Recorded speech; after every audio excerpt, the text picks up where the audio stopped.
သူတော်စင်သူတော်မြတ်ထူးခြားတဲ့အရည်ချင်းရှိတဲ့ပုဂ္ဂိုလ်တွေကိုလည်းရှင်တဲ့နှလုံးထဲမှာအညစ်အကြေးတွေကင်းစင်သည့်အတွက်ကြောင့်စိတ်ဓာတ်ဖြူစင်တန်ရှင်းတဲ့ပုဂ္ဂိုလ်တွေကိုလည်းရည်ညွှန်းပြီးတော့နာတကလို့သုံးတဲ့စကားလုံးရှိတယ်အဲ့တော့စင်ကြယ်တန်ရှင်းမြည်တဲ့ပုဂ္ဂိုလ်ဆိုတဲ့အဓိပ္ပာယ်နဲ့ဒီပုဂ္ဂိုလ်မြတ်ကိုနာမည်ပေးထားတာဖြစ်တယ်သူကတော့ရာဇဂိုမြို့မှာပြမနာလူမျိုးတယောက်အနေနဲ့လူဘဝရောက်ရှိလာတာဖြစ်တယ်ဒီမတိုင်ခင်ကသူဘာတွေကုသိုလ်လုပ်ခဲ့တယ်ဆိုတာကိုတော့မှတ်တမ်းအနေနဲ့ဖော်ပြထားတာမရှိဘူးသို့တော့ပုရိမဗုဒ္ဓေသူကတာဓိကာရောလို့ရှင်းပြရတဲ့လက်ထက်သို့မဟုတ်သူတော်ကောင်းတွေနဲ့ဆုံစည်းတဲ့အချိန်မှာအဓိကာရဆိုတဲ့ထူးခြားတဲ့ကုသိုလ်ကောင်းမှုတစ်ခုကိုတော့လုပ်ခဲ့တာဖြစ်တယ်အဲ့ဒီလုပ်ခဲ့သည့်အတွက်ကြောင့်တမန်ပုဂ္ဂိုလ်မျိုးမဟုတ်ဘဲနဲ့ထူးခြားတဲ့အရည်ချင်းရှိတဲ့ပုဂ္ဂိုလ်တူဖြစ်ကောရမမြတ်စွာဘုရားပွင့်တော်မူတဲ့အချိန်မှာရာဇဂိုမြို့မှာလူလာဖြစ်တာဖြစ်တယ်ပေါ့အဲ့ဒါလိုလူလာဖြစ်တဲ့အချိန်မှာပြမနာလူမျိုးတွေဟာအသက်48နှစ်ထိအောင်အိမ်အောင်မပြုတ်ကြရဘူးဝေရကျမ်းတွေကိုသင်ကြရတာဖြစ်တယ်ဆိုလိုတာကကျောင်းသားဘဝနဲ့အသက်48နှစ်ထိအောင်နေရမယ်ဒါပြမနာလူမျိုးတွေသတ်မှတ်ထားတဲ့အချက်ပေါ့နော်ဒီကနေ့ခေတ်မှာတော့ဒီလောက်ထိအောင်ပညာသင်တာတော့မရှိဘူးအရွယ်ရောက်တဲ့အချိန်ကစပြီးတော့48နှစ်အသက်48နှစ်ထိအောင်ပြမနာတွေတတ်သိတိုက်တဲ့ဝေရကျမ်းတွေကိုတတ်ကျွမ်းသည့်ထိအောင်လေ့လာသင်ယူကြပညာဆုံးပြီဆိုရင်အိမ်တော်ပြုမယ်ဆိုရင်မိဘတွေကအခုလိုပညာဆုံးတဲ့ပုဂ္ဂိုလ်ကိုတမက်အနေနဲ့ရွေးချယ်ဖို့ဟာအစင်းသင်းဖြစ်နေကြသမီးရှင်တွေကအစင်းသင်းဖြစ်တစ်ချိန်တုန်းကမြန်မာနိုင်ငံမှာလည်းပဲအင်္ဂလိပ်လက်ထက်BA ဘွဲရတို့ဒီလိုဘွဲရတဲ့ပုဂ္ဂိုလ်တွေဆိုလို့ရှိရင်စာရီထဲမှာဖတ်ဖို့တော့သမီးရှင်တွေဝိုင်းဝိုင်းလဲနေတယ်လို့ပြောကြတယ်အဲ့ဒါလိုပဲရှေးခေတ်ကလည်းပဲ48နှစ်ပြည့်သည့်ထိအောင်ပညာသင်လို့အောင်မြင်သွားတဲ့ပြမနာလူတယောက်ကိုသမီးရှင်တွေကသူတို့သမီးနဲ့ရှင်တော်ရဲ့သားချပေးဖို့စောင့်ဆိုင်နေကြတာဖြစ်တယ်အဲ့ဒီမှာသူတို့လူမျိုးရဲ့ထုံတန်းစင်လာအရပြမစာရိခထောစဝနပတ္တောစဘိက္ခုတိဆိုတယ်သူတို့ကျင့်စဉ်400ပထမအိမ်အောင်မပြုဘဲနဲ့စသင်ရတာ48နှစ်ပြည့်လို့အိမ်အောင်ပြုလို့တဲ့စိတ်မရှိဘူးဆိုရင်တော်တဲ့သွားယသိဝတ်မိပူဇော်တဲ့ယသိလောက်ပြီးတော့ပြမပြည့်ရောက်ချောင်းအကျင့်ကိုကြံ့ကြံ့ကြုတ်ကိုအထောက်ရတယ်အဲ့ဒါလို့မဟုတ်ဘဲနဲ့အိမ်အောင်ပြုခြင်းတယ်ဆိုရင်ဂဟထအိမ်အောင်ပြုမယ်အိမ်အောင်ပြုပြီးပြန်တော့လည်းပဲမျိုးဆက်မပြတ်စေရအောင်သာသမီတူထွန်းကားတယ်ဆိုတဲ့အချိန်မှာတောထွက်ပြီးတော့ယသိဝကြပြန်တယ်ဒါပြမနာလူမျိုးတွေရဲ့ထုံတန်းစင်လာလို့ဆိုလို့ရပေါ့နော်အဲ့ဒီလိုလှုပ်ထည်ရှိတယ်ပေါ့အခုဒီနာတကဆိုတဲ့မျိုးသားဟာလည်းပဲ48နှစ်ထိအောင်ပညာသင်ကြားပြီးသူလည်းပဲအိမ်တော်မပြုတ်ပဲနဲ့တောထွက်ပြီးယသိဘဝနဲ့မိပူဇော်တဲ့မိနတ်ပူဇော်တဲ့အလုပ်ကိုလုပ်တယ်ပေါ့မိနတ်ကိုပူဇော်တယ်ဆိုတာသူတို့ရဲ့ယုံကြည်ချက်အရာမိဆိုတာစွမ်းတတ္တိရှိတယ် မကောင်းတာတွေကိုလောင်မြိုက်ပြစ်နိုင်တယ်အလင်းရောင်တောက်ပါတယ်အဲ့ဒီမီးကိုမီးထဲမှာထောပတ်တူစီတို့လောင်းထည့်ပြီးမီးတော့ကြည့်အောင်လုပ်ပြီးမန္တန်ဆုပ်တယ်ဆိုလို့ရှိရင်ကောင်းကင်ဘုံကမြမကြီးကိုပူဇော်ပတ်သရာရောက်လို့အခိဟုတ်တာလို့ခေါ်တယ်မိပူဇော်တဲ့ကုသိုလ်ကောင်းမှုကြောင့်သူတို့ဟာမြမပြည်ရောက်နိုင်တယ်ဆိုတဲ့ရည်ရွယ်ချက်နဲ့ရှည်စူးချက်နဲ့မိပူဇော်တဲ့အလုပ်ကိုလုပ်တာမိပူဇော်တဲ့မီတင်းကုန်းလို့ခေါ်တဲ့အရာသူတို့မှာတော့အခိသာလာလို့ပါဠိလိုခေါ်တယ်အဲ့ဒီအခိသာလာကိုမြမပြည်မှာမီတင်းကုန်းလို့ပြန်လေးရှိတော့လေမိနတ်ကိုပူဇော်တယ်ဆိုလို့ရှိရင်မိနတ်ကုန်းလို့ဘာသာပြန်လို့ရှိရင်ပို့ပြီးတော့အဓိပ္ပာယ်ပေါ်လွင်တယ်ပေါ့အဲ့ဒီလိုကုသိုလ်ကောင်းမှုတွေပြုသူဟာတော်ထဲမှာယသိအဖြစ်နေထိုင်တဲ့အခါမှာမြတ်စွာဘုရားသခင်ကိုရောမြတ်ကသဗ္ဗညုတဉာဏ်ကိုယ်ရဲ့ကိုဖြန့်ကျက်ပြီးတော့ချိလိုက်တယ်ဘယ်ပုဂ္ဂိုလ်ဟာကျွတ်တန်းဝင်ဖို့အနေထားရှိသလဲဆိုတာချိလိုက်တော့မြတ်စွာဘုရားရဲ့ဉာဏ်တော်ထဲမှာမိပူဇော်နေတဲ့ဒီနာတကဆိုတဲ့ယသိကြီးကိုတွေ့ရတယ်နာတကဆိုတဲ့ယသိကြီးဟာအသိပညာထက်မြက်တယ်သို့သောမြတ်စွာဘုရားစီကအမှန်တရားကိုမကြားနိုင်ရဘူးဆိုလို့ရှိရင်သူတို့ရိုးရာမိပူဇော်တဲ့အလုပ်လုပ်ပြီးပြမပြေသွားဖို့ပဲဥတည်ချက်နဲ့လမ်းဆုံးအောင်လိုက်မှာပဲဖြစ်တယ်ပေါ့မြတ်စွာဘုရားဆုံးမရလိုက်ပဲဆိုရင်သူလမ်းကြောင်းပြောင်းပြီးတော့ရှင်တွေကကိလေသာတွေဖယ်ရှားပြစ်ပြီးတဲ့အခါမှာယန္တာအဖြစ်နဲ့ပြိဋိဘံပြုနိုင်တဲ့အနေထားပါရမီလုံလောက်တဲ့အနေထားကိုမြတ်စွာဘုရားမြင်တော်မူတဲ့အခါမှာဒီသူ့ရဲ့အတ္တမလို့ခေါ်တဲ့တရားကျင့်တဲ့ယသိကြောင်းကိုမြတ်စွာဘုရားကြွသွားတော်မူတယ်အဲ့ဒါလို့ကြွသွားတာဟာ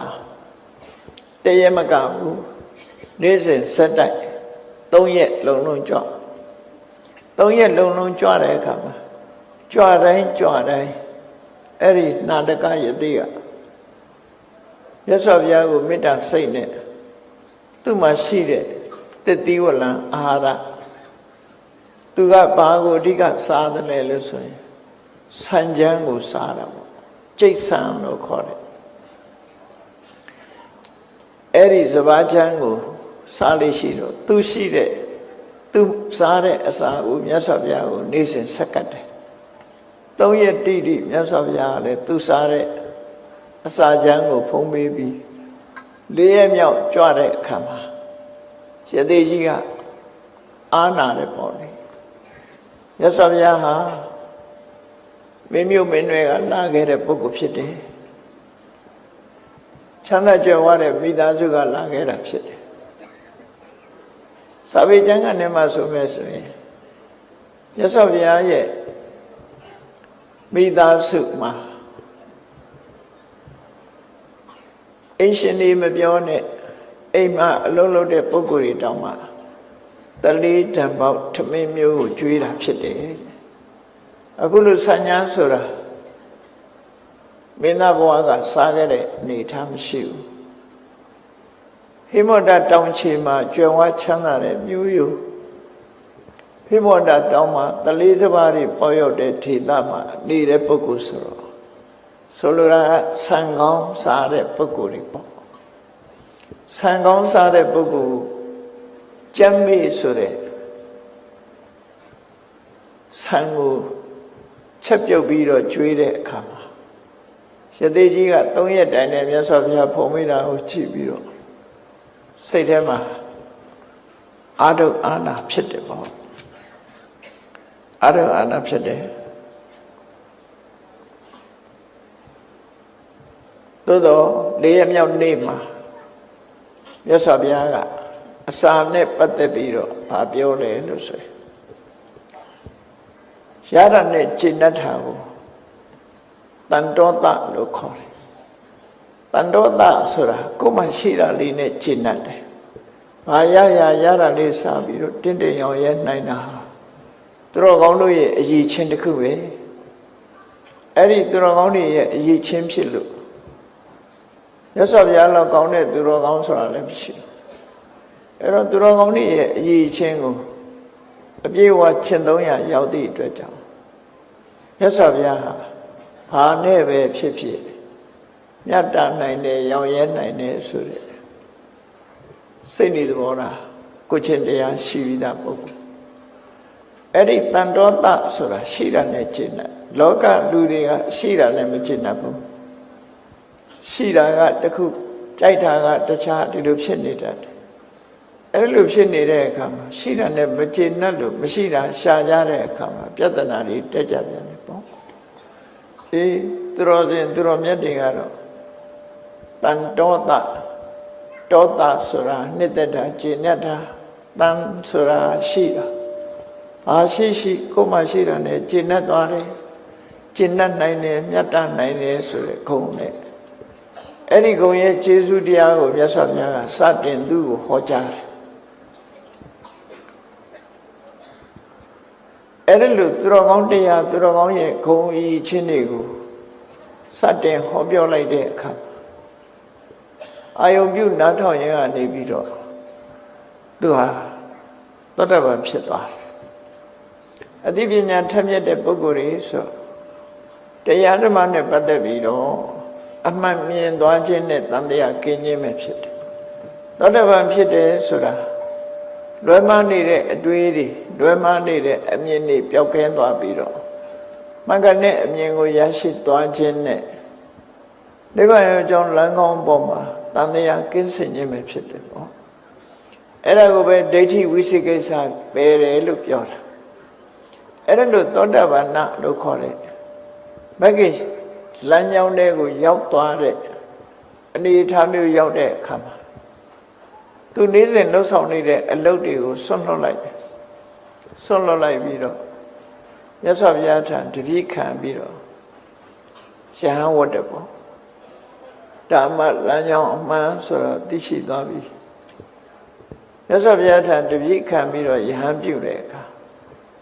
မြတ်စွာဘုရားကဝိပဿနာတရားအထုပ်ပုံအထုပ်နည်းသောတပန်ဖြစ်ပြီးတဲ့နောက်မှလည်းပဲတဂရကံဖြစ်ဖို့ဝိပဿနာတရားပဲအထောက်အထားဖြစ်တယ်တဂရကံဖြစ်ပြီးအနာကံဖြစ်ဖို့လည်းပဲဝိပဿနာတရားပဲအထောက်အထားဖြစ်တယ်အနာကံဖြစ်ပြီးတဲ့နောက်ယဟန္တာဖြစ်ဖို့ဆိုတာလေဝိပဿနာတရားပဲအထောက်အထားဖြစ်တယ်ဝိပဿနာတရားရဲ့ level degree ချင်းကကွဲပြားခြားနာတယ်လို့ဆိုလိုတယ်သောတပန်ဖြစ်စေနိုင်တဲ့ဝိပဿနာတရားတဲ့တဂရကံဖြစ်စေနိုင်တဲ့ဝိပဿနာတရားကအဆင့်မြင့်သွားတယ်ပေါ့ဒီလိုဆိုလိုတာပေါ့အလုံးမလေးပါးဟာသူ့ဝိပဿနာနဲ့သူ့လမ်းကြောင်းနဲ့သူတက်ကြတယ်နောက်ဆုံးမှာမြတ်စွာဘုရားထံတရားဓမ္မကျင့်ကြံကြုတ်ကိုအထောက်ရင်ကနေပြီးမြတ်စွာဘုရားလမ်းနိလညွှန်ပြတဲ့ဝိပဿနာကျင့်စဉ်ကိုကျင့်ကြံကြုတ်ကိုအထောက်လိုက်တာနောက်ဆုံးမှယဟန္တာကြီးဖြစ်သွားတယ်လို့ယဟန္တာဖြစ်သွားတော့လည်းပဲတော်ထဲမှာပဲနေလက်ဆက်ပြီးတော့နေတယ်ရေသိဘဝတော်ကနေတဲ့နေရာမှာပဲဆက်လက်ပြီးတောเจ้าမှာပဲနေထိုင်တယ်လို့ဆိုတယ်အဲ့ဒါလို့နေထိုင်လူစရာဟာဘယ်ပုဂ္ဂိုလ်ပဲဖြစ်ဖြစ်ဖရာယဟန္တာအပါဝင်လူရဲ့ခန္ဓာကိုယ်ဆိုတာဟာကံစိတ်ဥဒုအာရလို့ဆိုတဲ့အကြောင်း၄ပါးပေါ်မှာမိတီးနေရတာဖြစ်တယ်ခန္ဓာကိုယ်ရထားတဲ့ပုဂ္ဂိုလ်တိုင်းဟာလည်းပဲအနေနဲ့အများယောဂဝေဒနာဆိုတာရှိကြတယ်ရှင်ဘာကုလတို့လိုထူးခြားတဲ့ပုဂ္ဂိုလ်မျိုးကြီးတွေကြတော့ယောဂမဖြစ်တာလည်းရှိတယ်ဒါအလွန်ထူးခြားတဲ့ပုဂ္ဂိုလ်များသောအားဖြင့်ခန္ဓာကိုယ်ရထားလို့ရှိရင်ခန္ဓာဒုက္ခလို့ခေါ်တယ်ယောဂဝေဒနာတွေနဲ့ကြုံတွေ့ရတာဖြစ်တယ် အဲ့လိုယောဂဝိရဏတွေနဲ့တရက်တော့တောထဲမှာနေထိုင်ရနေပြီဘာယောဂသူနှိမ့်ဆက်တယ်လဲဆိုရင်လေနာယောဂနှိမ့်ဆက်လာတယ်လူတွေမှာယောဂဖြစ်တာအကြောင်း၈မျိုးရှိတယ်လေကြောင့်လည်းယောဂဖြစ်တယ်တီးကြေကြောင့်လည်းယောဂဖြစ်တယ်တလိပ်ကြောင့်လည်းယောဂဖြစ်တယ်လေတီးကြေတလိပ်ဆိုပြီးအဲ့ဒီသုံးခုပေါင်းစပ်ပြီးခြင်းကြောင့်လည်းရောထွေးလာတဲ့အကြောင်းတရားကြောင့်လည်းပဲယောဂဖြစ်တယ်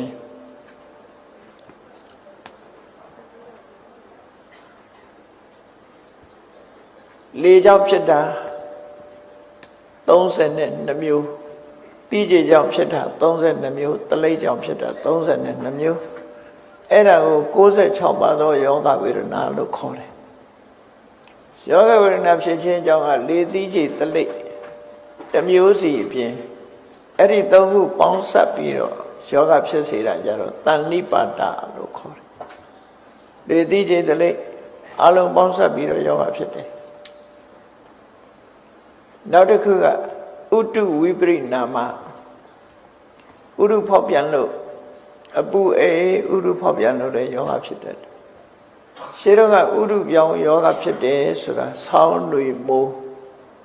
ဥတုပြောင်းရင်ယောဂဖြစ်တယ်ဒီကနေ့တစ်ခုမှာမှတ်သားဖို့သတိထားဖို့လိုအပ်တာဘာလို့ဆိုလို့ရှိရင်ဒီကနေ့ခေတ်မှာအေယာကွန်နေသုံးတဲ့အတွက်ကြောင့်တနေ့တည်းတနာရီအတွင်းမှာပဲဥတုပေါက်ပြန်တာရှိတယ်နော်အပူတွေကလာအေယာကွန်နဲ့ဝင်အပူနဲ့အေးဆန့်ကျင်ယောဂဖြစ်တယ်အေယာကွန်နဲ့နေပြီးတော့အပူတွေထွက်တယ်ယောဂဖြစ်တယ်အဲ့ဒီယောဂသေလောက်တဲ့ယောဂမျိုးတွေဖြစ်တယ်ဒါတတိထားဖို့ပြောတာနော်အပူတွေကလာပြီးတော့အေးတဲ့ချက်ချင်းဝင်လိုက်ရင်ယောဂဖြစ်သွားတယ်အဲ့ဒါဥတုဝိပရိနာမစာယောဂလို့ခေါ်တယ်အေးတဲ့ကနေအပူထွက်တယ်ခဏခေတ်ဆိုလို့ရှိရင်ကားထဲမှာအေယာကွန်ဖွင့်ထားတယ်အခန်းထဲမှာအေယာကွန်ဖွင့်ထားတယ်အေယာကွန်ကြောင့်အသက်ဆုံးတဲ့ပုဂ္ဂိုလ်တွေလည်းအများကြီးရှိတယ်ဒါကြောင့်မို့ဒါတွေလည်းတတိထားရမယ့်အရာတွေဖြစ်တယ်ရေနဲ့ပတ်သက်လာတဲ့အခါမှာလည်းပဲအလွန်အေးလွန်းတဲ့ရေကိုတောက်ရင်လည်းယောဂဖြစ်တယ်လူတွေရဲ့အာကောင်းမှာအာယုံကြောကြီးရှိတယ်အဲ့ဒီအာယုံကြောကြီးအေးပတ်သွားလို့ရှိရင်နှလုံးကအလုံးမလုံးဘူးအဲ့မှလည်းသိတယ်ဒါကြောင့်မို့ဒီကနေ့ခေတ်မှာအပူတွေကလာရေခဲရေတောက်သိတယ်ဆိုတာအဲ့ဒါဟောဥတုဝိပရိနာမဥတုဖောက်ပြန်ပြောင်းလဲသွားသည့်အတွက်ကြောင့်ယောဂဝေဒနာဖြစ်တတ်တယ်ဆိုတဲ့ရှင်းတော့ကတော့ဆောင်းတွေမိုးအပြောင်းအကူမှဖြစ်တာဒီကနေ့ကတော့ဆောင်းထဲမှာလည်းဖြစ်မှာပဲຫນွေထဲမှာလည်းဖြစ်နိုင်တယ်အဲ့ဒီဥတုပြောင်းဖို့တောင်မဆိုနိုင်တော့ဘူးဒီကနေ့ခေတ်ကတော့ဥတုကကိုယ်အိမ်ထဲမှာနေတာထိုင်တာကိုယ်เจ้าမှာနေတာထိုင်တာအနေထိုင်မတက်ရုံနဲ့ယောဂဝေဒနာဖြစ်နိုင်တယ်ဆိုတာတတိထားဖို့လိုတယ်နော်တတိထားဖို့လို2010ခုနှစ်ကရန်ကုန်တို့မန္တလေးတို့မြို့ကြီးတွေမှာတောတွေမှာလည်းရှိမှာပေါ့ရာသီဥတုကအလွန်ပူပြင်းတဲ့အခါမှာပူရာမခံနိုင်လို့ရေအေးတစ်ပက်တည်းနဲ့ခုတ်ပိုးကိုဆွတ်တဲ့တက်စီမောင်းသမားတွေဟာမိပိုက်မှာတင်သေးနေတယ်ဆိုတာရှိတယ်နော်အပူနဲ့အေးဆန့်ကျင်ပဲဖြစ်သွားတယ်အဲ့ဒါအထူးသတိထားဖို့လိုအပ်တဲ့ယောဂဖြစ်ခြင်းအကြောင်းတစ်ခုပဲဥတုဝိပရိနာမနောက်တစ်ခုကတော့ဝိသမပရိဟာရစလို့ခေါ်တယ်အကြာကြီးထိုင်နေအကြာကြီးမတက်ရနေတယ်အကြာကြီးအိပ်တယ်ဆိုတဲ့ဣရိယာပုမြတ်တအောင်မနေပဲနဲ့အဲ့လိုနေလို့ရှိရင်ယောဂဝေဒနာတွေဖြစ်လာနိုင်တယ်တဲ့ဩပေကမိကတဲ့နောက်တစ်ခုကတော့ကိုယ့်ရဲ့လုံလယောဂကြောင့်ဖြစ်စေသူတစ်ပါးရဲ့လုံလယောဂဖြစ်စေထိခိုက်တန်ရာရပြီးယောဂဖြစ်တာလည်းရှိတယ်နောက်ဆုံးတစ်ခုကတော့ကမ္မဝိပါကစကံကြောင့်ဖြစ်တဲ့ယောဂဆိုတာအဲ့လိုအကြောင်း၈မျိုးကြောင့်ဖြစ်တဲ့ယောဂတွေအခုဒီနာတကဆိုတဲ့ ရဟန္တာမထေရမြတ်မှာလေကြောင့်ဖြစ်တဲ့ယောဂကိုသူခံစားအဲ့လိုယောဂဝေဒနာခံစားပြီးတော့နေရတဲ့အခါမှာမြတ်စွာဘုရားကသိတယ်ယောဂဖြစ်နေတယ်ဆိုတာကိုသိလို့မြတ်စွာဘုရားဆိုတာဉာဏ်တော်ကြီးနဲ့ကြည့်ပြီးဒုက္ခရောက်နေတဲ့ပုဂ္ဂိုလ်တွေကိုဒုက္ခမြောက်ရောက်အောင်ကဲတင်မှုအမြဲတမ်းစောင့်ကြည့်တဲ့သဘောရှိတယ်ပေါ့ဒီလိုယောဂဝေဒနာတွေဖြစ်နေတာကိုမြတ်စွာဘုရားသိတဲ့အခါမှာသူ့ရဲ့သင်္ကန်းကြောင်းရှိတဲ့စီကိုမြတ်စွာဘုရားကြွလာတယ်ကြွလာပြီးတော့လူမမမေးတဲ့သဘောမျိုးမေးတာနော်ဝါဒရောခာဖိနိတောတွန်ဝိဟရံကာနနေဝနေတောအုပ်ကြီးထဲမှာလေနာယောဂနှိပ်စက်ပြီးတော့နေထိုင်ရတာဖြစ်တယ်ပဝိဒခောစရိလူခေတောကြီးထဲမှာနေတယ်ဆိုတော့ဆွမ်းကယောဂလည်းဝေးတယ်အလုံးကိုဝေးလန့်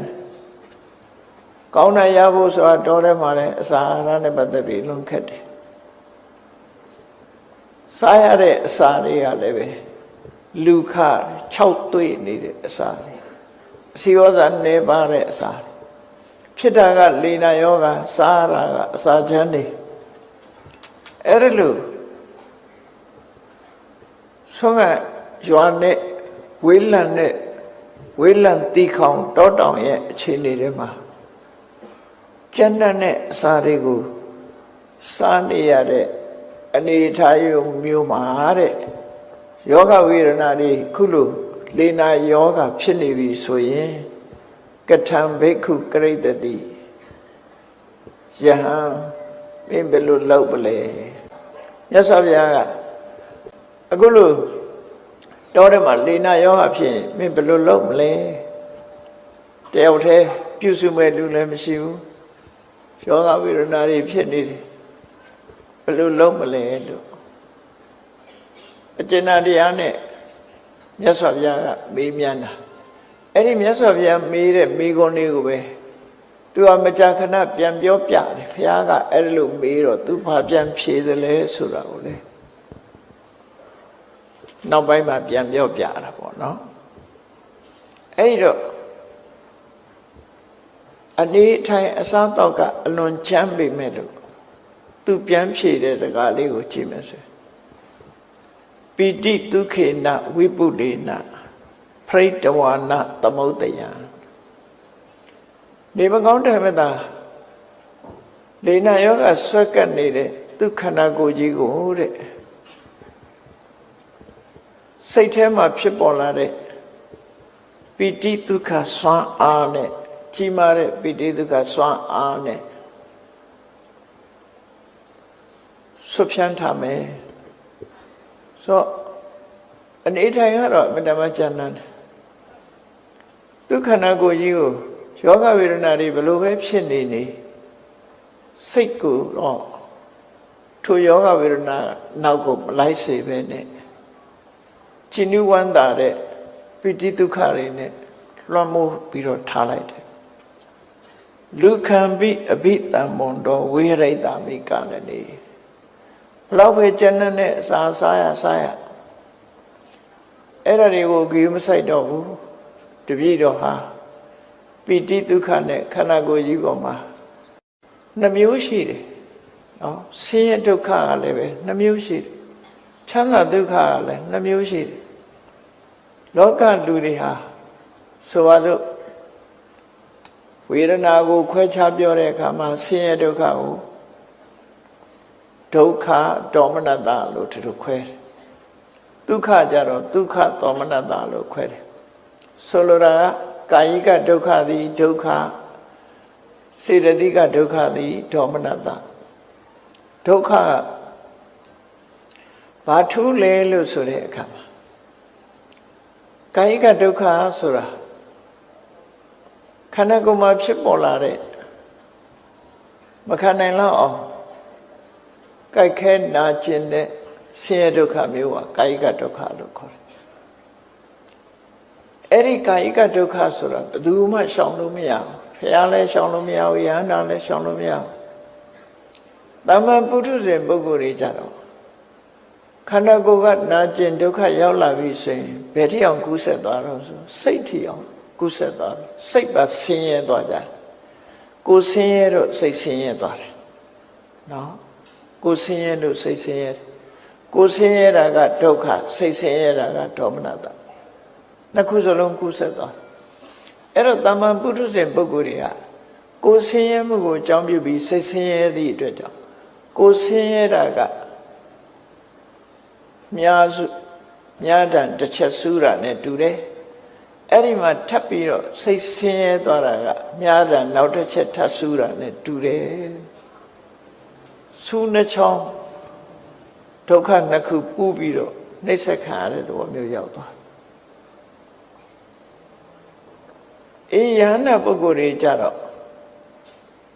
ခန္ဓာကိုယ်မှာဖြစ်တဲ့ဒုက္ခဆိုတာရှောင်လွှဲလို့မရသည့်အတွက်ကြောင့်ကိုယ်ဆင်းရဲမှုတော့ခံသို့တော့ငါမှဖြစ်ရလေခြင်းဆိုတဲ့စိတ်ဆင်းရဲမှုကမကူးဆက်ဘူးအခုနာတကမထေမြတ်ကပြောနေတာအဲ့ဒီရှောက်နေတာအဲ့ဒီအထိပ္ပယ်ပဲသူခန္ဓာကိုယ်ကတော့ဒုက္ခဖြစ်နေမှန်ပါတယ်တဲ့ဒါပေမဲ့စိတ်ထဲကတရားဓမ္မနှလုံးသွင်းသို့မဟုတ်ဇံဝင်စားပြီးတော့ချီနူးဝမ်းသာတဲ့စိတ်နဲ့ခန္ဓာကိုယ်ရဲ့ကာယကဒုက္ခကိုသူဟာလက်လျူရှုထားနိုင်တယ်လို့ဆိုလို့တယ်ပေါ့စိတ်ကချမ်းသာနေတယ်လူတွေမှာကလူတွေဘလောက်နေကောင်းစိတ်ဆင်းရဲစရာတွေ့ပြန်လို့ရှိရင်လည်းစိတ်ဆင်းရဲမှုကိုအကြောင်းပြုပြီးတော့ခန္ဓာကိုယ်ပါနေမကောင်းဖြစ်တယ်နော်ပုံလဲသွားအဲ့ဒါကြောင့်မို့နှစ်ခုခွဲမှတ်ရမှာကာယကဒုက္ခစေတသိကဒုက္ခကာယကဒုက္ခဆိုတာခန္ဓာကိုယ်ကရုပ်ခန္ဓာကိုယ်ကြီးကရုပ် body ကြီးကစပြီးဖြစ်တာစေတသိကဒုက္ခဆိုတာ body ကစဖြစ်တာမဟုတ်ဘူး mind ကစဖြစ်တာစိတ်ထဲမှာဖြစ်တယ်လူကတော့နေကောင်းနေတယ်ဥပမာတစ်ခုကြည့်လေတကယ်ချင်းအပေါင်းအသင်းနေနဲ့ပျော်ပွဲစားနေတယ်တဝဝတဟာဟာရည်နေတယ်အဲ့ဒါလိုရည်နေတဲ့အချိန်မှာအေးမင်းတို့အိမ်မှာမင်းတို့ဆွေမျိုးမိဘတူသိဆုံးသွားပြီဆိုတရင်ရအဲ့တူရည်နိုင်သေးလားချက်ချင်းကြီးဒုက္ခရောက်တယ်ဆိုလို့ရှိရင်သူကမရည်နိုင်တော့ဘူးဟောအဲ့ဒါစေတသိကဒုက္ခလို့ခေါ်တယ်လူကတော့ပျော်နေတာပဲပျော်ဝဲစားနေတဲ့အချိန်မှာသတင်းဆိုးတစ်ခုလာပြောလိုက်တာနဲ့တပြိုင်နက်လူဟာညှို့ကြသွားတခါအဲ့ဒါဒေါမနတလို့ခေါ်တယ်အဲ့ဒီလိုအနေထားမျိုးဝမ်းသာတယ်ဆိုတဲ့နေရာမှာလည်းပဲဒီတိုင်းပဲခန္ဓာကိုယ်ကနေထိုင်ကောင်းလို့အစဉ်ပြေးနေတာကကာယကဒုက္ခစိတ်ချမ်းသာလို့ခန္ဓာကိုယ်နေတိုင်းမကောင်းတော့လဲစိတ်ချမ်းသာလို့ကာယကဒုက္ခကိုဖယ်ရှားနိုင်တာကသောမနတလို့အဲ့ဒါလောကလူတွေဟာဒီတိုင်းပဲရှိတယ်နော်တာမန်ပုဂ္ဂိုလ်တွေကြည့်ကိုယ့်ဘကိုယ်စဉ်းစားကြည့်တခါတရံလူတွေကမြို့ထဲမှာကျဉ်ကျက်လို့မြို့ပြင်ထွက်ပြီးလေကောင်းလေတန်လေးရာသီဥတုပူတဲ့အချိန်မှာတိရိပ်ဝါရိပ်လေးမှာကန်ဆောင်သွားပြီးတော့လေညင်းလေးခံလဲရလို့ရှိရင်ဟုတ်လားခန္ဓာကိုယ်ကအေးတက်ကလေးနဲ့ခြေနှက်သွားပြီးတော့စိတ်ကလည်းပျော်မွေ့သွားတယ်စိတ်ဓာတ်ကလည်းပျော်မွေ့သွားတယ်အဲ့ဒါကာယကဒုက္ခကနေပြီးတော့စေတသိကဒုက္ခသောမနတကိုရတယ်လို့ဆိုလို့အဲ့ဒါလို့မဟုတ်ဘူးလူကတော့ချွေးတွေတန်းနေနဲ့ပင်ပင်ပန်းပန်းအလုံးလုံးနေတယ်ဒါပေမဲ့လို့သူထီပေါက်တယ်ဆိုတဲ့သတင်းကြားလို့ရှိရင်ဘလောက်ပဲပင်ပန်းနာတွေကုန်ပြောက်သွားခန္ဓာကိုယ်ကဘလောက်ပဲပင်ပန်းနေကောင်းတဲ့ကြားလိုက်တာနဲ့တပြိုင်နက်စိတ်ကချမ်းသာသွားရင်ခန္ဓာကိုယ်ရဲ့ဒုက္ခတွေမေ့သွားဒီလိုဆိုလို့ရပေါ့နော်အဲ့ဒါကြောင့်မို့ဒီမထေမြတ်က သူယောဂဝေဒနာနှိမ့်ဆက်လို့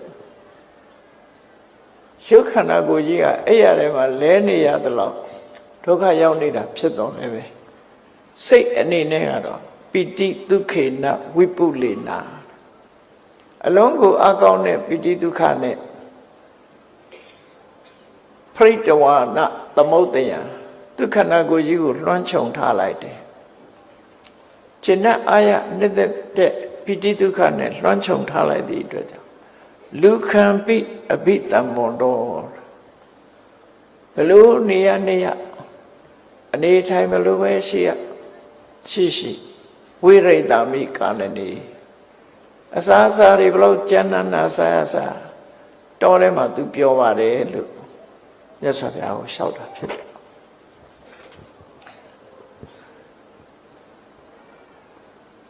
ဆက်ပြီးတော့သူကလျှောက်တယ်တပည့်တော်တော်တဲ့ပြောတာဟာဘာကြောင့်လဲလို့ဆိုဘာဝင်တော့တတ္တဘုဆင်ကြီးအတိညာရဲ့အင်္ဂါအကြောင်းချင်းရာတွေဖြစ်တဲ့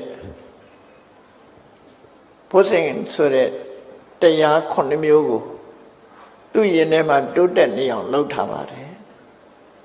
အဲ့တော့ဘုဆင်9ပါးဆိုတာအလုံးကြောက်ကြတယ်ယောဂဝေဒနာတွေကိုပြောက်ချင်ဘုဆင်ပွားရတယ်လို့ဘုဆင်သုံးနာရာနဲ့ယောဂတက်တာရဲဆိုတာဘုဆင်တရားတွေယင်နဲ့နှလုံးနဲ့ဖြစ်မှတက်တာမှာဖြစ်တယ်မြတ်စွာဘုရားကရှင်မကတ္တဗရှမောကလန်တို့တော်ထဲမှာမကြမ်းမှဖြစ်တဲ့အခါဘုဆင်တရားတော့ဟောတယ်ဟောတဲ့အခါမှာကြမ်းမှသွားကြတယ်မြတ်စွာဘုရားကိုယ်တိုင်လည်းပဲမကြမ်းမှဖြစ်တဲ့အခါမှာရှင်သာရိပုတ္တရာရဲ့ညီတော်ဆုံးနာယဟန်ကိုဘုဇင်တုတ်ကိုရွတ်ဖတ်စေပြီးတော့နားထောင်ရင်ယင်းထဲမှာဘုဇင်တရားတွေဖြစ်ပွားအောင်လို့ကျမ်းမှသွားတယ်မြတ်စွာဘုရားဒါအလုံးသိရှိကြတဲ့အတိုင်းနေမကောင်းထိုင်မသားရင်ဘုဇင်တုတ်ကိုရွတ်ကြတယ်ဆိုတာတကယ်ကတော့ဘုဇင်တရားဟာရှင်ထဲမှာဖြစ်ပွားလာပြီဆိုရင်ယောဂဝေဒနာတွေကိုယောပါသွားစေတာ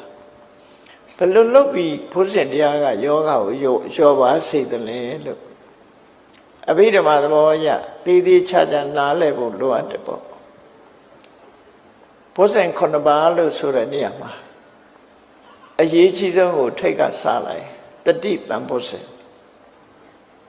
မိမိခန္ဓာကိုယ်ရဲ့အနေအထားတစ်ခုကိုကြည့်လိုက်တယ်စိတ်ဓာတ်ကိုကြည့်လိုက်တယ်အဲ့ဒီစိတ်ဓာတ်ကိုအာယုံစိုက်ပြီးတော့စူးစိုက်နေတာသိနေတာတတိလို့ခေါ်တယ်အဲ့ဒီတတိရှိလာတဲ့အခါမှာလူရဲ့စိတ်ဓာတ်ဟာမြင့်တက်နေတဲ့အခါရှိတယ်ကျဆင်းနေတဲ့အခါရှိတယ်စိတ်ဓာတ်ကျတယ်ဆိုတာရှိတယ်စိတ်ဓာတ်တွေတက်ကြွနေတဲ့အခါရှိတယ်စိတ်ဓာတ်တွေကျဆင်းနေတဲ့အခါရှိတယ်အဲ့တော့ဘုဇင်9ပါးကို3မျိုးစီတတိဖယ်ထားပြီးကျန်တဲ့6မျိုးကိုနှစ်ပိုင်းခွဲလိုက်တယ်ဓမ္မဝိစယဝီရိယပိတိဆိုတာတစ်ပိုင်းပတ္တတိတမာရိဥပေက္ခဆိုတာတစ်ပိုင်းအဲ့လိုနှစ်ပိုင်းခွဲထားပြီးတော့စိတ်ဓာတ်ကျဆင်းလာပြီဆိုလို့ရှိရင်စိတ်ဓာတ်ကတွန့်ဆုတ်လာတယ်ဆိုရင်ဓမ္မဝိစယဝီရိယပိတိဆိုတဲ့ဒီဘုဇင်3ပါးကိုရှင်တဲ့နှလုံးထဲမှာဖြစ်အောင်ကြိုးစားလိုက်တာနဲ့ကြသွားတဲ့စိတ်ဓာတ်ပြန်တက်လာအေးစိတ်ဓာတ်တွေကဒါအတက်နေတယ်ခုခေတ်စကားနဲ့ပြောရင်လမ်းလွန်အားကြီးနေတယ်ဆိုရင်ဘာလို့လမ်းလွန်အားကြီးနေတယ်ဆိုလို့ရှိရင်ငြိမ်စေးတိုက်ကြတာမဟုတ်လားအဲ့ဒီမှာလည်းပဲဘုဇင်9ပါးထဲမှာပတ္တတိငြိမ်ချမ်းသွားတဲ့ပတ္တရိတမုစေတမာတိစိတ်ငြိမ်သွားတဲ့တမာရိတမုစေဥပေက္ခမြတ်မြတ်တရညီမြအောင်ညှိနှိုင်းထားတဲ့ဥပေက္ခတမုစေတို့အဲ့ဒီဘုဇင်3မျိုးကိုတိုးမြင့်ပြီးတော့ပွားလိုက်လို့ရှိရင်တိတ်လန်းဆန်းနေတဲ့စိတ်ဟာရောကျသွားတယ်ငြိမ်သွားတယ်လို့သူတို့ဆိုလို့တယ်အဲ့တော့ဘုဇင်9ပါးကိုယ့်ရင်ထဲမှာဖြစ်တဲ့အခါမှာဘာဖြစ်လို့ကြမ်းမာရတာ စိတ်ထအားလျော်စွာစိတ်ထကြနေပြီဆိုရင်ဓမ္မဝိဇ္ဇာဝိရိယပိဋိ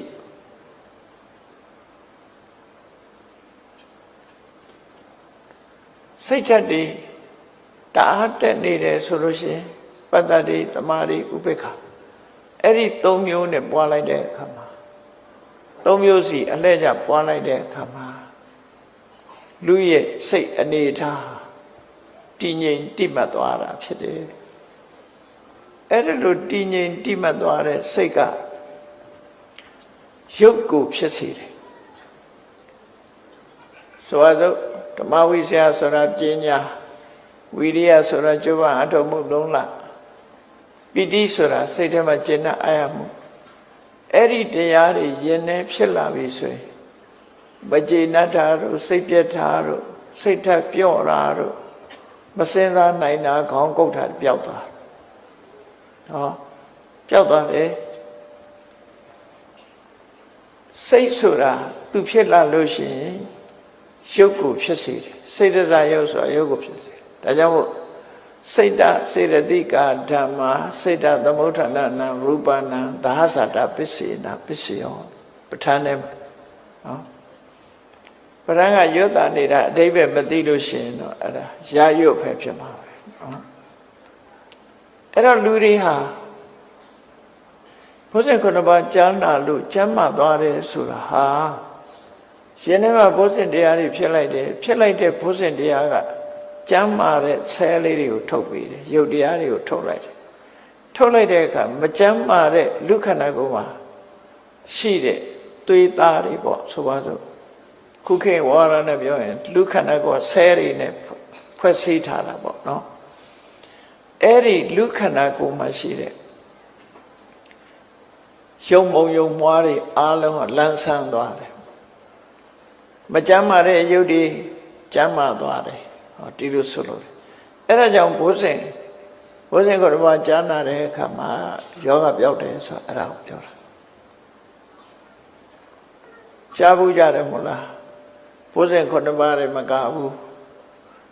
အရက်ကြိုက်တဲ့အဖိုးကြီးတယောက်အရက်ပြတ်ပြီးတော့တေအံမူးမှုဖြစ်နေတယ်တဲ့နော်အဲ့ဒီတေအံမူးမှုဖြစ်နေတော့အဖိုးကြီးကအသက်ထွက်ခါနေဖြစ်နေမထူပါဘူးသူကြိုက်တာလေး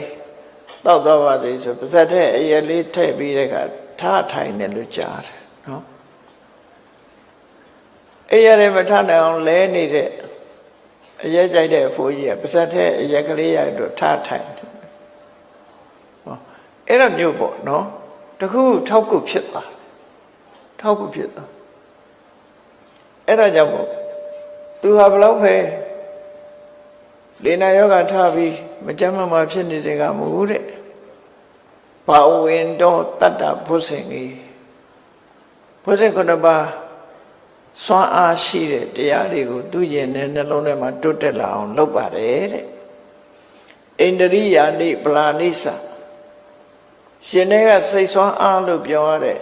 တတ္တဝိရိယတတိသမာဓိပညာတတ္တဆိုတာယုံကြည်မှု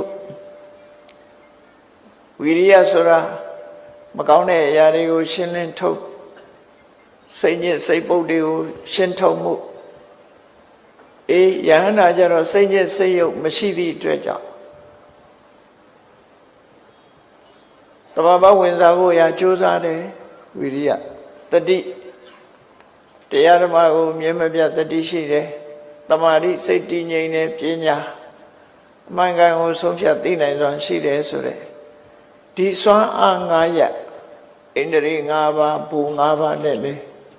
ရှင်တဲ့နှလုံးထဲမှာဖြစ်ပေါ်အောင်လို့တော့သူဟာကျမ်းမာလာတယ်လို့သူဆိုတယ်ကျမ်းမာသွားတယ်ဘာဝင်တော့တတ္တဘုဇင်ကြီးဣန္ဒြိယာနိပလာနိစာသာနတောခုံမတမ္ပနောဝိဟရိတံအနာတောစန္တရားတွေထဲမှာရူပဝဆရဇံကကတန်ယုတ်တွေကိုကြည့်ပြီးတော့ရတဲ့ဇာမျိုးဖြစ်တယ်ရုပ်ဆိုတာသိတာထင်ရှားတယ်အရူပဝဆရဇံကြတော့အဲ့ဒါလို့မဟုတ်ဘူးအလွန်သိမ်မွေ့တယ်အဲ့တော့ရူပဝဆရဇံကိုလည်းရတယ်အလွန်သိမ်မွေ့တယ်အရူပဝဆရဇံကိုလည်းသူရတယ်ဆိုလိုတာကတမဘတ်၈ပါးလုံးသူဟာရရှိခဲ့တာဖြစ်တယ်ပေါ့ အဲ့ဒီသမဘတ်၈ပါးကိုအပြန်အလှန်ဝင်စားပြီးတော့ဝိဟရိတံအနာတော်အာသဝတရားတွေဖြစ်မွားဖို့ကင်းပြီးသူဟာတော်ထဲမှာနေထိုင်မှမယ်လို့မြတ်စွာဘုရားဟောရှောက်ဆိုလိုတာသူ့မှာစိတ်ပူတာတခုမှမရှိဘူးစိတ်ထဲကလူတွေဟာရှုခန္ဓာဒုက္ခရောက်ပြီဆိုရင်စိတ်ကိုကူးဆက်သွားတာများစိတ်ကိုကူးဆက်သွားပြီးအယုတ်ကျိုးပြတ်ဖြစ်ကြတာအဲ့ဒါစိတ်ကိုမကူးဆက်အောင်ဟန်တာထားနိုင်တယ်လို့ဆိုလိုတယ်ဝိပမုတ်တံကိလေသေဟိသုဒ္ဓစိတ်တံအနာဝိလံသူရဲ့စိတ်ဟာတဲ့လောဘဒေါသမောဟစတဲ့ကိလေသာတွေကလုံးဝလွတ်မြောက်ပြီးသုဒ္ဓစိတ်တံဖြူစင်တန်ရှင်းတဲ့စိတ်အနာဝိလနောက်ကျွမှုကင်းတဲ့စိတ်အဲ့ဒီစိတ်တွေကိုအဘိနံပစ္စဝခန္တောဝိဟရိတံအနာတော်သူ့ရဲ့ဖြူစင်တန်ရှင်းနေတဲ့ကိလေသာညစ်ကြေးတွေကင်းနေတဲ့စိတ်ကလေးကိုအာယုံပြုတ်ပြီးတော့လည်းပဲသူ့တော်ထဲမှာနေပြောပါတယ်ယောဂဝေဒနာခန္ဓာကိုယ်ကြီးနှိမ့်ဆက်နေတော့လည်းပဲတော်ထဲမှာပဲသူနေပါမယ်လို့ဆိုလိုတယ်အစ္ဆတင်္စဗဟိတာစယေမေဝိစိန်တုအတဝါတပိအတိတာဥစ္စေနာနာသဥပ္ပစ္စရိပုနာသူတည်းယင်ထဲမှာအတွင်းအကြောင်းကြောင့်ဖြစ်တဲ့အတဝါအပြင်အကြောင်းကြောင့်ဖြစ်လာတဲ့အတဝါအဲ့ဒီအတဝါတွေဟာသူ့ယင်ထဲမှာရှိခဲ့တယ်လောဘတွေမောဟတွေမာယွန်းနဲ့အမြင်ဆိုတဲ့ဒိဋ္ဌိတွေသို့မဟုတ်ကိလေသာတရားတွေသူ့ရဲ့ယင်ထဲမှာဖြစ်ခဲ့တယ်တဲ့အဲ့ဒီဖြစ်ခဲ့တဲ့တပ်ပိအတိတာဥစ္စေနာယင်ထဲမှာရှေးရခင်ကဖြစ်ခဲ့တဲ့တွေ့တာမှုတွေမကျေနပ်မှုတွေအားလုံးဟာအကျွင်းမဲ့တွေ့တာမှုတွေမကျေနပ်မှုတွေအားလုံးကိုသူကအပြတ်ရှင်းလိုက်နိုင်ပါတယ်တခါရှင်းထားတဲ့ကိလေသာတွေဟာနောက်ထပ်ဘယ်တော့မှပြန်မဖြစ်တော့ဘူး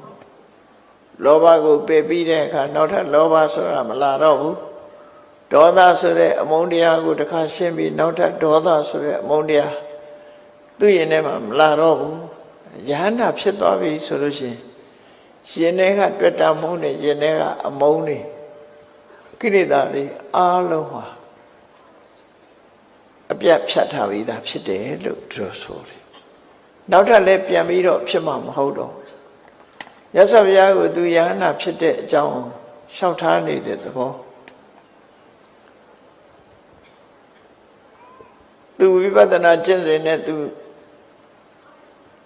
ယဟန္တာဖြစ်နေသည့်အတွက်ကြောင့်ခန္ဓာကိုယ်ပေါ်မှာငဲ့ကွက်မှုဆိုတာမရှိဘူးဘုန်းကြီးတို့ပုထုဇဉ်တရားတွေကြတော့ပုထုဇဉ်ပုဂ္ဂိုလ်တွေကြတော့အေးနေမကောင်းလို့ရှိရင်တော့ဒီကောင်းဂရုစိုက်ရမယ်ဆိုပြီးတော့ခန္ဓာကိုယ်ကိုယူရကြပြုစုကြသက်ရှိဖို့အတွက်မွေးကြယန္တာပုဂ္ဂိုလ်တွေကအဲ့ဒါလိုခန္ဓာကိုယ်ကြီးကိုဂရုစိုက်တာမလုပ်တော့ဘူးသူတို့ခန္ဓာကိုယ်ကြီးဂရုမစိုက်ပြီမဲ့ပြစ်ထားလားလို့ဆိုဒီလိုတော့မဟုတ်ဘူးစိတ်ထဲကညနှုတ်ဝေရကောင်းတဲ့နိဗ္ဗာန်ဆိုတဲ့အာယုံကိုအာယုံပြုပြီးတော့နေလိုက်ကြတယ်လို့သူဆိုလို့ဒါကြောင့်ပင်ဆက်ခန္ဓာပရိညာတာဘုန်းကြီးတို့တွေရထားတဲ့ခန္ဓာ၅ပါးရှုခန္ဓာကြီးလို့ဆိုတဲ့မျက်စိနာနာလျှာကာယလူတွေမှာရထားတယ်ရုပ်ခန္ဓာဝေဒနာခန္ဓာလို့ခေါ်တဲ့စိတ်ခံစားမှုတွေသင်္ညက်ခန္ဓာလို့ဆိုတဲ့စိတ်ထဲကမှတ်သားမှုတွေသင်္ခါရခန္ဓာလို့ဆိုတဲ့ကြံတွေးလှုပ်ဆောင်မှုတွေဝိညာဉ်နဲ့ခန္ဓာဆိုတဲ့အသိစိတ်အဲ့ဒီခန္ဓာ၅ပါးလူဆိုတာခန္ဓာ၅ပါးကလွဲလို့ဘာမှမရှိဘူးဘဝတစ်ခုရတယ်ဆိုတာခန္ဓာ၅ပါးရထားခြင်းပဲဖြစ်တယ်ပေါ့အဲ့ဒီခန္ဓာ၅ပါးကိုအသိဉာဏ်နဲ့ရှင်းချင်းကြီးသိပြီးသားဖြစ်တယ်ညာတပရိညာနဲ့သိတဲ့အခါမှာခန္ဓာ၅ပါးဟာငါလည်းမဟုတ်ဘူးငါလည်းမဟုတ်ဘူးတရားလည်းမဟုတ်ဘူး ခန္ဓာ၅ပါးဟာခန္ဓာ၅ပါးမျှတာဖြစ်တယ်သဘာဝတရားတသက်မျှတာဖြစ်တယ်လို့ญาณပရိညာနဲ့ပိုင်းခြားသိပြီးခန္ဓာ၅ပါးပေါ်မှာမြဲတယ်လို့ထင်တဲ့အထင်လေးချမ်းသာတယ်လို့ထင်တဲ့အထင်လေးကိုယ်ပိုင်တယ်လို့ထင်တဲ့အထင်လေးအားလုံးမှားယွင်းတယ်လို့ဆုံးဖြတ်နိုင်တာတိရဏပရိညာအဲ့ဒါတွေကိုအကျွမ်းမဲ့ဖယ်ရှားလိုက်နိုင်တာကြတော့ဘာဟာနာပရိညာလို့ခန္ဓာ၅ပါးနဲ့ပတ်သက်လာတဲ့အခါမှာရှင်းရှင်းလင်းလင်းပိုင်းပိုင်းခြားခြားသိပြီးသားဖြစ်သွားပြီဘုန်းကြီးတို့တွေကြတော့ခန္ဓာ၅ပါးကိုငါလို့ထင်နေတယ်ငါဟာလို့ထင်နေတယ်မြဲတယ်လို့ထင်နေတတ်တယ်အဲ့တော့ပရိညာနဲ့ဆိုတဲ့အသိဉာဏ်နဲ့ကဝေးကွာနေတယ်အဲ့တော့ယဟန္တာပုဂ္ဂိုလ်တွေဖြစ်သွားပြီဆိုတဲ့အခါမှာခန္ဓာ၅ပါးဟာငါလည်းမဟုတ်ဘူးငါဟာလည်းမဟုတ်ဘူးခန္ဓာ၅ပါးများတာဖြစ်တယ်အဲ့ဒီခန္ဓာ၅ပါးဟာမြဲတယ်ဆိုတာလည်းမရှိဘူးချမ်းသာတယ်ဆိုတာလည်းမရှိဘူးကိုယ်ပိုင်တယ်ဆိုတာလည်းမရှိဘူးဆိုဆုံးဖြတ်နိုင်စွမ်းရှိတယ်ဆုံးဖြတ်နိုင်စွမ်းရှိသည့်အတွက်ကြောင့်မြဲတယ်လို့ထင်တဲ့နေဆတင်ညာချမ်းသာတယ်လို့ထင်တဲ့ဒုက္ခတင်ညာကိုယ်ပိုင်တယ်လို့ထင်တဲ့အတ္တတင်ညာတွေကိုဖယ်ရှားပြနိုင်တယ်နောက်ဆုံးမှာခန္ဓာ၅ပါးနဲ့ပတ်သက်လာတဲ့တွေ့တာမှုတွေမုန်းတီးမှုတွေလူဆိုတာကောင်းတာတွေ့ရင်ကြိုက်တယ်မကောင်းတာတွေ့ရင်မကြိုက်ဘူးမုန်းတယ်အဲ့ဒီချစ်ချင်းမုန်းခြင်းဆိုတဲ့နှမျိုးလုံးဖယ်ရှားပြလိုက်တယ်ပင်ဆက်ခန္ဓာပရိညာတာခန္ဓာ၅ပါးကိုပိုင်းပိုင်းခြားခြားအသိဉာဏ်နဲ့ဆုံးဖြတ်သိရှိပြီးသားဖြစ်လို့တဲ့တိဋ္ဌန္တိစိဏမူလကအဲ့ဒီခန္ဓာ၅ပါးဟာတခြားဆက်ပြီးတော့မျိုးစေ့တွေနဲ့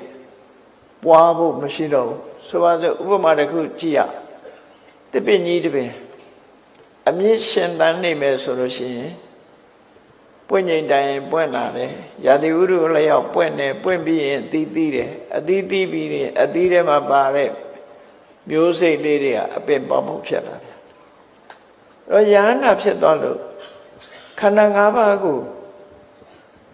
ငါဟာဆိုတဲ့အတွေးတွေအမှန်မသိမှုဆိုတဲ့အဝိဇ္ဇာအမှန်မသိလို့တွေ့တာမှုဆိုတဲ့တဏှာအဲ့ဒီအမြစ်တွေကိုဖြတ်ပလိုက်ပြီဆိုတဲ့အခါတပည့်ကြီးတပည့်ဟာအမြစ်ပြတ်သွားပြီအပင်ကြီးကတော့မလဲသေးဘူးရှေ့သောမြစ်ကဖြတ်ထားလိုက်ပြီဆိုတဲ့အပင်ကြီးဟာပွင့်ဖို့တီးဖို့မရှိတော့အဲ့ဒါလိုပဲခန္ဓာ၅ပါးကိုငါဟာဆိုတဲ့အတွေးတွေတခုမှမရှိလောဘရာဂနဲ့တွေ့တာမှုတွေဆိုတာမရှိမုန်းတိမှုတွေဆိုတာမရှိအမှန်တရားကိုသိမြင်လို့ခန္ဓာ၅ပါးရဲ့အမြင့်တဖွယ်ဖြစ်တဲ့အဝိဇ္ဇာနဲ့တဏှာကိုဖယ်ရှားပြလိုက်တယ်ဆိုတဲ့ခန္ဓာ၅ပါးကြီးဟာဒီတိုင်းပဲရှိနေတယ်ဆိုပါစို့ဥပမာတစ်ခုပြောရမယ်ဆိုရင်မြတ်စွာဘုရား6နှစ်ပတ်လုံးဘုရားလောင်းဘဝတရားထုတ်တယ်တရားထုတ်ပြီးတဲ့အခါဘောဓိပင်အောက်မှာရွှေဉဏ်တော်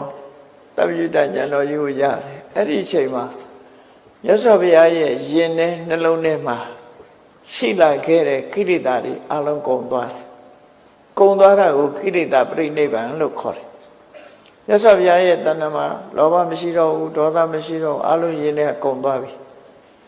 သို့တော့မြတ်စွာဘုရားရဲ့ရုပ်ခန္ဓာကိုယ်ကြီးနဲ့ကြံတဲ့ကိလေသာမဟုတ်တဲ့နံတရားတွေရှိနေသေးတယ်အဲ့ဒီမြတ်စွာဘုရားရဲ့ဒီ35နှစ်မှာဘုရားဖြစ်တာ35နှစ်ပြီးတဲ့အခါမှာ45နှစ်ဘုရားဖြစ်နေနေတယ်အဲ့ဒီအချိန်မှာမြတ်စွာဘုရားရဲ့ခန္ဓာကိုယ်ဆိုတာကြီးမှာလောဘဒေါသဆိုတဲ့တဏှာမာနတဏှာအဝိဇ္ဇာတဏှာဆိုတဲ့အမြစ်ကပြတ်ပြီးသားဖြစ်လို့အဲ့ဒီခန္ဓာကိုယ်ကြီးထဲမှာကိလေသာဆိုတာမရှိတော့မရှိတော့လည်းပဲရုပ်ဝေဒနာတင်ညာသင်္ခါရဝိညာဉ်တို့ဆိုတဲ့မြတ်စွာဘုရားခန္ဓာကိုယ်ကြီးဟာတတ်တော်80ထိအောင်ရှိနေတယ်အဲ့ဒါကိုတိဋ္ဌန္တိစိဏမူလကအမြင့်ပြတ်ပြီးတော့တီးနေတာနဲ့တူတူပဲရှေ့ဆက်เสียမရှိတော့တတ်တော်80ပြိဋိနိဗ္ဗာန်စံလိုက်တဲ့အခါကျတော့လုံးဝပြတ်တယ် ရုပ်ခန္ဓာကိုယ်ပါမထားအဲ့ဒါကိုပဲကိရိတာကုန်တဲ့အချိန်ကရတဲ့နိဗ္ဗာန်ကိုတာဥပါရိသေတာနိဗ္ဗာန်လို့ခေါ်တယ်တာဥပါရိသေတာဆိုတာကိရိတာသာကုန်တာကိရိတာရဲ့အကျိုးဆက်ဖြစ်တဲ့ခန္ဓာကျန်နေသေးတယ်လို့ဆိုလို့အနုပါရိသေတာနိဗ္ဗာန်ဆိုတာကံကိရိတာတို့ရဲ့အကျိုးဆက်ဖြစ်တဲ့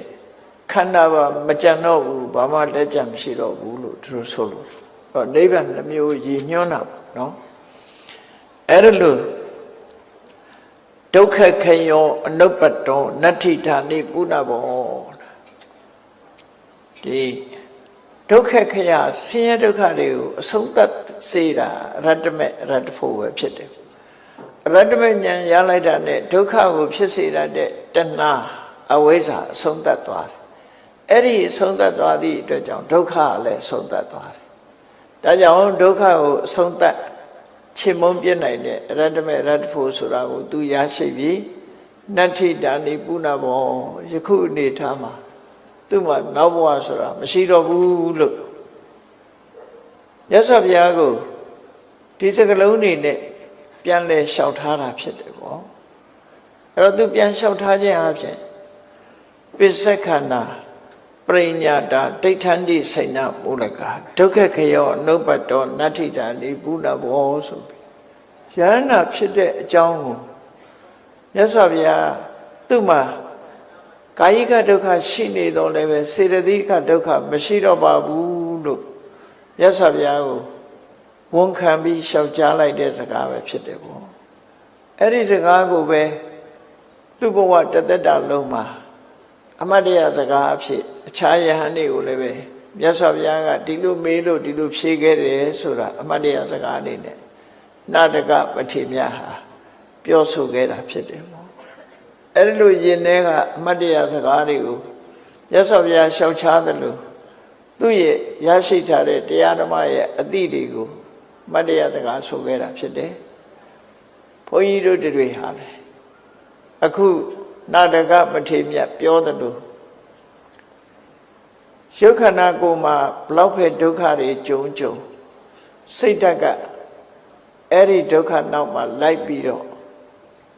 ဖြစ်ရနေခြင်းဆိုတဲ့တောကတွေမဖြစ်အောင်တားဆီးနိုင်ဖို့ဟာအဓိကဖြစ်တယ်။အိုခြင်းဆင်းရဲဆိုတာလည်းကြုံတွေ့ရမှာဖြစ်တယ်။နာခြင်းဆင်းရဲဆိုတာလည်းကြုံတွေ့ရမှာဖြစ်တယ်။သိခြင်းဆင်းရဲဆိုတာလည်းကြုံတွေ့ရမှာဖြစ်တယ်။မြည်သည့်ဆင်းရဲနဲ့ပဲကြုံစိတ်ဓာတ်မဆင်းရဲအောင်တို့တွေကြင်ကြံကြုတ်ကိုအထောက်ကြမှာဒါဘဝပေးတဲ့သင်္ကန်းစာပဲဖြစ်တယ်ပေါ့အကယ်၍ကိုယ်စိတ်ဓာတ်ကိုရင့်တတ်အောင်မလုပ်နိုင်ဘူးဆိုရင်ကိုယ်ဆင်းရဲတဲ့နောက်ကာယိကဒုက္ခနောက်စေတသိကဒုက္ခတွေဟာလိုက်နေမှာပဲဖြစ်တယ်ကိုယ်လည်းဆင်းရဲတယ်စိတ်လည်းဆင်းရဲတယ်ဆိုတဲ့ပုဂ္ဂိုလ်တရားဟာစိတ်ဆင်းရဲမှုကိုအကြောင်းပြုပြီးဖြစ်ပေါ်လာမဲ့ကိလေသာတွေရဲ့လွှမ်းမိုးမှုကြောင့်ကံဆိုးမိုးမောင်ကြပြီးဘဝကူးတောင်ကောင်းနိုင်စရာမရှိဘူးတဲ့ဒါကြောင့်မလို့ကိုယ့်ကိုထိမ့်သိမ့်ဆော့ရှော့နေအောင်ဒီမထေမြတ်ရဲ့အမတ်တရားစကားကိုနိုင်မှတ်သားထားပြီးခန္ဓာကိုယ်ဘလောက်ပဲဒုက္ခရောက်သည်ဖြစ်စေစိတ်ဆင်းရဲမှုမရောက်အောင်တို့တွေကျင့်ကြံကြုတ်ကိုအထောက်ကြအမှာဖြစ်တယ်လို့ကိုယ်စီတတိရှိပြီးမြတ်ဗုဒ္ဓရဲ့အဆုံးအမတိုင်းကျင့်ကြံကြုတ်ကိုပွားများအထောက်တော်မူနိုင်ကြပါစေကုန်သတည်း